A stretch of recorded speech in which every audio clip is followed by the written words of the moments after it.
ఇప్పుడు చిన్న సామెత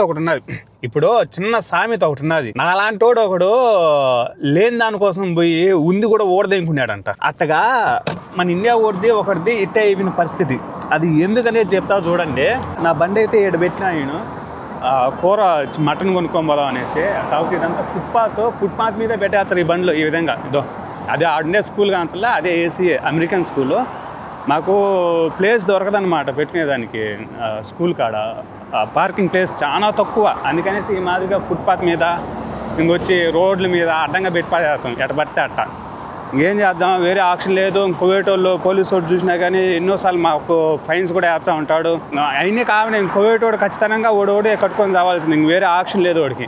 ఎన్ని రోజు ఉండే మధ్యస్థమే కానీ ఇప్పుడు కొత్తగా ఏమన్నా చెప్పేది మీకు. ఇప్పుడు ఎందుకు డైరెక్ట్గా మ్యాటర్లోకి వస్తాను ఏమైంది అనేది. సో నేను చెప్పేది బాగా జాగ్రత్తగానండి.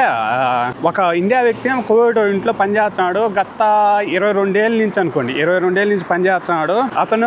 అతనే డ్రైవరు, అతనే వంట పని చేస్తాడు, అతనే హౌస్ క్లీనింగ్ చేసుకుంటాడు, అంటే హౌస్ బాయ్గా చేసుకుంటాడు. వేరే వాడిని ఎవరినే కానీ అక్కడ అడుగు పెట్టనీయకుండా అతను 22 ఏళ్ళ నుంచి పని చేసుకుంటూ వచ్చాడు. అంటే చిన్న ఓడు కువైటోడు కొడుకులు చిన్న వయసు నుంచి ఓడు చూసుకుంటూ వచ్చాడు అనమాట. చాలా నమ్మకం కువైటోడికి. ఎట్టంటే మొత్తం ఓడు ఇంటి తాళాలు కూడా మన ఇండియా అక్కడ పనిచేస్తే మన ఇండియా అతనికి ఇచ్చిపోయే అంత నమ్మకం. అంటే ఏం దొంగతనం చేయడు, ఈ చేతిలో పెట్టిపోతే నమ్మకంగా చూసుకుంటాడు అనేసి భలే నమ్మకంగా చూసుకుంటాడు అనమాట. పిల్లోళ్ళు పెద్దోళ్ళు అయిపోయినారు, వాళ్ళ పిల్లోళ్ళు కొడుకులు. వీళ్ళు కువైటోడు వాళ్ళ భార్య, అతను కువైటోడు అంటే వెకేషన్ పోదాం అనేసి వెళ్ళినారనమాట. ఒక వారం 2 వారాలకు వెళ్ళినారనమాట.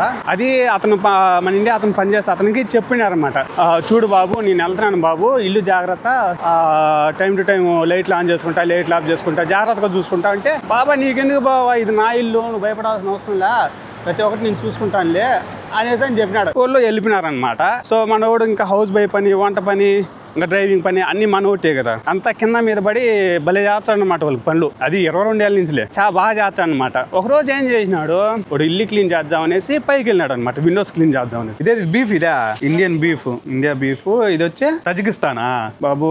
బీఫ్ ఇది ఏంది నైనా, ఎద్దుకాలా ఎనుకాలియా, ఎనుకాలే ఎద్దుకాలా ఇదేంది, ఇది మొక్కలు కొట్టి పెట్టిండవు ఆల్రెడీ. మటన్ ఓన్లీ బోను, మటన్ రేట్ సఫాయిగా వస్తాయి, మనం కొనలేం మరి. సో నేను విషయానికి వస్తాను. సో అతనైతే పైకి వెళ్ళినాడు అనమాట విండోస్ క్లీన్ చేయడానికి. పోయినోడు నీట్ గానే క్లీన్ చేసుకుంటున్నాడు. అంటే పెద్ద ఇల్లు కదా, పైనుంచి కింద వరకు క్లీన్ చేసుకుంటారు రావాలి కదా. ఇది ఈ కువైటోడు కుర్రోడిదేంది కరెక్ట్గా ఆ కిటికీకి ఓడికి, ఆ ఓడి బెడ్రూమ్కి ఆ కిటికీకి ఆనుకొని ఉంటాయి అనమాట. ఆ కిటికీలోంచి వచ్చే ఓడి బెడ్రూమ్ కావచ్చది, అంత నీట్గా కావచ్చది. సో ఓడిది కూడా క్లీన్ చేయాలి కదా. పోయినాడు క్లీన్ చేస్తా ఉన్నాడు. క్లీన్ చేస్తామంటే కువైట్ వాళ్ళ ఎవరో కువైట్ అమ్మాయి, మనకు తెలియదు ఆ కువైట్ అమ్మాయి ఈజిప్ట్నా ఎవరు అనేది మనకు తెలియదు, ఎందుకు అబద్ధం చెప్పాలి. ఒక అమ్మాయితో లోపల నువ్వు చూసినాడు.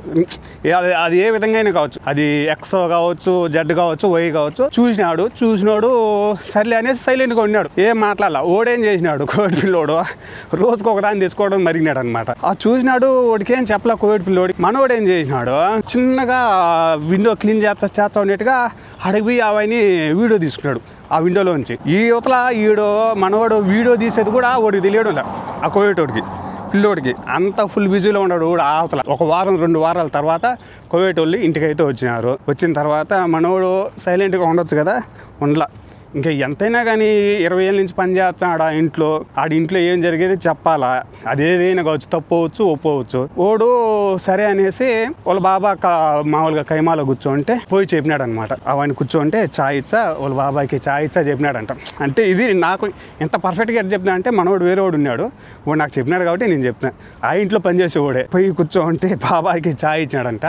చాయ్ ఇచ్చా, బాబా మీ కొడుకు ఈ మాదిరిగా రోజుకో అమ్మాయిని తెచ్చుకున్నాడు, మీరు పోతానే, ఇదో బాబా వీడియో ప్రూఫ్ చూడు అనేసి ప్రూఫ్ చూపించాడంట.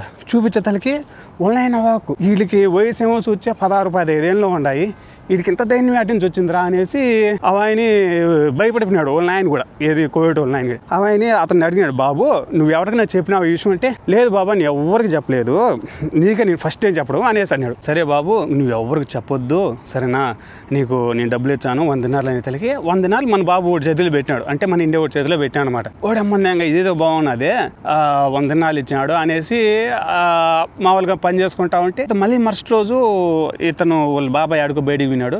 వాళ్ళమ్మ వాళ్ళ మామ అంటే వాళ్ళమ్మ వాళ్ళ భార్య కోవిటోడు భార్య అదే హదీకాలో కూర్చొని చాయ్ తాగుతా ఉంటే అవును విన్నాడు బాబుగాడు అదే మన ఇండియా అతను అడిగి చెప్పినాడు అనమాట. వాళ్ళ మామ కూడా మామ ఈ మాదిరిగా మీ అబ్బాయి అమ్మాయిలు తెచ్చుకున్నాడు, ఎడికి తెచ్చుకొని ఎందుకు చేస్తున్నాడు, ఈ మాదిరిగా అదే XYZ ఏదో ఏం చేసినాడు ఏదో చూపించాను చూడండి అనేసి ఫోన్లో చూపించాడు. వాళ్ళ అమ్మ కూడా ఇంక షాకు, ఓడమ్మ ఏం మా ఊడు ఎట్ తయారైపోయినాడే మా కుర్రోడు అనేసి అంటే ఇంకా అవన్నీ వాళ్ళ మా అమ్మ ఏం మాట్లాడలేదంట. అదే వాళ్ళ మేడం ఏం మాట్లాడకుండా సైలెంట్గా లోపలికి వెళ్ళిపోయేతలకి వాళ్ళ మొగుడు వచ్చేతలకి అని చెప్పిందంట, ఇదేంది బాబు ఇట్లా చూపించినాడు మన అబ్బాయిది ఈ విధంగా బెడ్రూమ్లో జరిగినట్టు అన్ని అనేతలకి అవన్నీ వాళ్ళు ఏం మాట్లాడుకున్నారో బాబుకి తెలియదు కదా.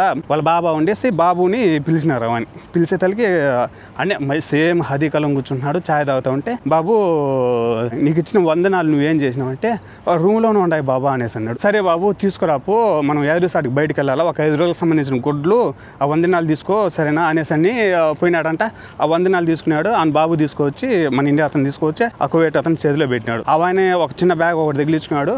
బయటికి పోదామని పా అనేసి తీసుకొని పోయి డైరెక్ట్గా అతనికి కూడా తెలియదు, అతను పాస్పోర్ట్ చేతిలో పెట్టి టికెట్ చేతిలో పెట్టి నీది ఈరోజు రేపటికి మా క్యాన్సిల్ అయిపోతుంది, నేను ఆల్రెడీ చేసినాను, నువ్వు ఈరోజు ఇంటికి పోతున్నావు అనేసి చెప్పేసి అసలు ఇంకేం మాట్లాడాల ఎయిర్పోర్ట్లో వదిలిపెట్టేసి దేనికి వచ్చేసినాడు కోవిటోడు. సో దీన్ని బట్టి మనకి ఏం అర్థమైందంటే మనం ఇక్కడ ఎన్నేళ్ళు పని చేస్తాం అనేది వాళ్ళకి సంబంధం లే, వాళ్ళకి ఎంతవరకు మనం అవసరమో అంతవరకే చూసుకుంటారు. వాళ్ళకి అనవసరం ఉందనుకో నేను నిర్దాక్షిణ్యంగా రోడ్లు వదిలిపెట్టేసి వెళ్ళిపోతారు. వాళ్ళు అసలు పట్టించుకోరు, నువ్వు ఎన్నేళ్ళు చేసినావా, నీ సర్వీస్ ఏంటి, నువ్వు నా పిల్లోని ఎంత బాగా చూసుకున్నావా, మాకు అన్నం చేసి పెట్టినావా, మా బండ్లు దూరిసినావా, మా గొద్ద గడిగినావా, సారీ టు సేయింగ్ అవన్నీ ఏం పట్టించుకోరు, నిర్దాక్షిణ్యంగా వదిలిపెట్టేస్తారు అంతే. ఇప్పుడు కన్న కొడుకైనా కావచ్చు కన్న కూతురైనా కావచ్చు వాళ్ళు ఎంత నీచం వాళ్ళైనా కానీ వాళ్ళు చేసే తప్పులు తల్లిదండ్రులు ఏమో దండువారు వేసుకొని బయటికి అని చెప్పరు కదా, నా కొడుకు ఈ మాదిరి తప్పుడు పని చేసినాడు, మా కూతురు ఈ మాదిరి తప్పు పని చేసింది అనేసి. వాళ్ళు ఏం చేయాలని వాళ్ళు చేసింది కూడా కరెక్టే, వాళ్ళని మనం అనకూడదు ఎవరే అన్యాయంగా పాపం 20 ఏళ్ళు పని చేసినాడు, 20 ఏళ్ళు పని చేసి ఈ మాదిరికి ఎట్ట వదిలిపెట్టేస్తాడు అనేసి. మనవాడికి తప్పు, నీకు మనవాడికి ఏం అవసరం,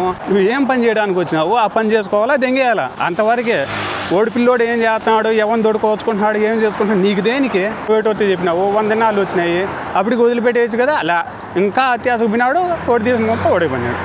అది నేను చెప్పేది ఏంటంటే ఆ కోవిడ్లో ఎవరైనా పని చేసుకునే వాళ్ళు ఉండొచ్చు, దయచేసి ఇలాంటి వాటిల్లో మాత్రం ఏలు పెట్టొద్దు. 30 ఏళ్ళు చేయి 40 ఏళ్ళు చేయి నువ్వు ఎంత సీనియారిటీ అయినా కానీ నేను గడ్డి పోస్తో సమానంగా తీసి అవతల బాధ్యత.